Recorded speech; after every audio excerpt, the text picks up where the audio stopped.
नमस्कार मित्रांनो, मी डॉक्टर रणजित चिकोडे.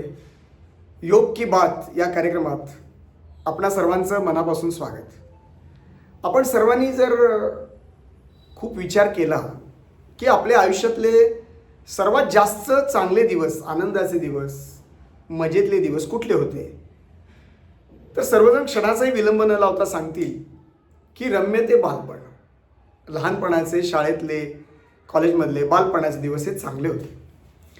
होय मित्रांनो, खरं आहे, आपला लहानपणाचा काळ, शाळेतला काळ हा खूप मजेदार होता. पण बरेच जण म्हणतील की तेव्हाही स्पर्धा होतीच की, तेव्हाही परीक्षा होत्या, तेव्हाही वर्गातल्या क्लासमधल्या मुलांचा त्रास होता, शाळेतल्या क्लासमधल्या सरांची भीती वाटायची. पण खऱ्या अर्थाने हा जो ताण आहे तो नाहीसा करणारा एक जालिम उपायसुद्धा आपल्या आतनं आपल्याला सुचत होता. आणि तो उपाय केल्यामुळे आपण हे सगळे ताण विसरून जात होतो. हा उपाय कोणता होता? हा उपाय होता आपल्या ग्राउंडवरचे बागेतले स्पर्धेचे सगळे खेळ. बागडायचं, उंदरायचं, नकला करायच्या, गाणी म्हणायची, नाटक, एकांकिका, गॅदरिंग, शाळेतले बाहेरचे स्पोर्ट्स, ॲक्टिव्हिटीज, या सगळ्यामध्ये आपण इतके गुंतून जायचो की इतर कुठलेही ताण आपण सगळे विसरून जायचो. शरीरावर यायचे नाहीत, मनावर यायचे नाहीत. पण जसं जसं वय आपलं वाढायला लागलं तसं तसं शिक्षण, नोकरी, लग्न, मुलं, आईवडिलांची जबाबदारी हे पेलताना आधी मन आणि नंतर पर्यायानं शरीरावरती ताण यायला सुरू झाले. आणि त्यातच करिअर, स्टेटस या फंदात पडून आपल्या शरीराकडे संपूर्ण दुर्लक्ष होतंय असं आपल्याला कळायला लागलं.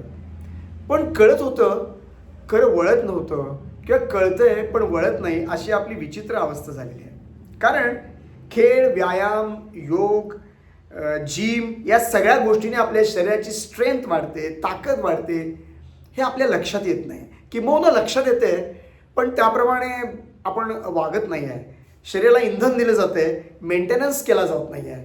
परिणामी गाडी कुरकुर करायला लागते आणि आरोग्याच्या तक्रारी, आरोग्याच्या समस्या सुरू होतात असं दिसून येते. म्हणूनच आपलं आरोग्य, आपला फिटनेस, आपली ताकद, ऊर्जा, स्ट्रेंथ, लवचिकता, सहनशीलता हे सगळं जर आपल्याला वाढवायचं असेल तर योगशास्त्रासारखं, योगाभ्यासासारखं दुसरं टूल नाही, दुसरं साधन नाही असं मी म्हणेन. प्राचीन काळी अनेक योग महर्षींनी आपल्यासाठी, आपल्या आरोग्याकरता लिहिलेल्या या शास्त्राचा आपण अभ्यास केला पाहिजे.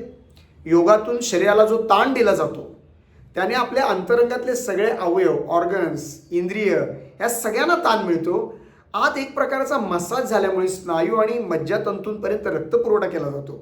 योगाभ्यास करताना कुठं श्वास घ्यायचा, कुठं रोकायचा, कुठं सोडायचा, या तंत्राच्या अभ्यासाने म्हणजे श्वसनावरती जर नियंत्रण यायला लागलं तर मनावरचाही ताण कमी होतोय. ऑटोनॉमस नर्वस सिस्टीम काहीशी आपल्या ताब्यात येते असंही आपल्या लक्षात येतं. आणि त्यामुळे हा मनावरचा ताण कमी झाल्यामुळे शरीरावरचा ताण कमी होईल आणि वाईट गोष्टींकडचा, इंद्रियांचा ओढा कमी होऊन आपण अंतरंगात डोकावायला लागलोय असं आपल्या लक्षात आपसूक यायला लागेल.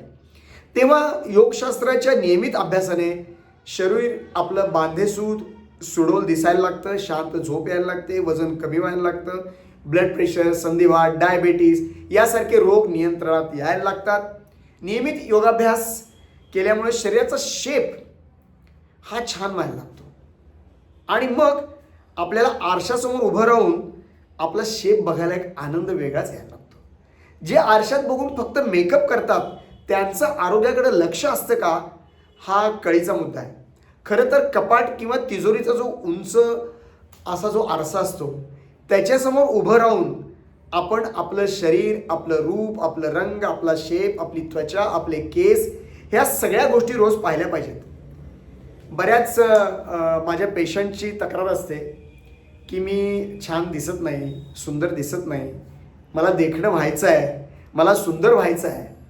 हे सगळं जर आपल्याला व्हायचं असेल तर आपल्याला दिवसातला किमान 1 तास योगाच्या नियमित सरावाकरता, नियमित योगाभ्यासाकरता द्यायला पाहिजे.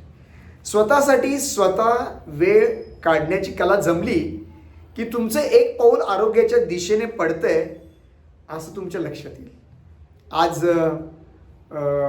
पहिला भाग मी तुम्हाला शेअर करतो. मी इथेच थांबतोय. पुढील भागामध्ये आपण पाठदुखी, निद्रानाश, लठ्ठपणा, केसांची निगा, रक्तदाब, हायपोथायरॉईड, डायबिटीस इत्यादी गोष्टींवर योगाच्या मदतीने, योगशास्त्राच्या अभ्यासाने कसा विजय मिळवायचा ते आपण क्रमशः पाहणार आहोत. धन्यवाद. आशा करतो की आपल्या चॅनेलवरील हा पहिला व्हिडिओ आपल्याला खूप खूप आवडला असेल. तर नक्की कमेंट सेक्शनमध्ये जा आणि आपले विचार व्यक्त करा.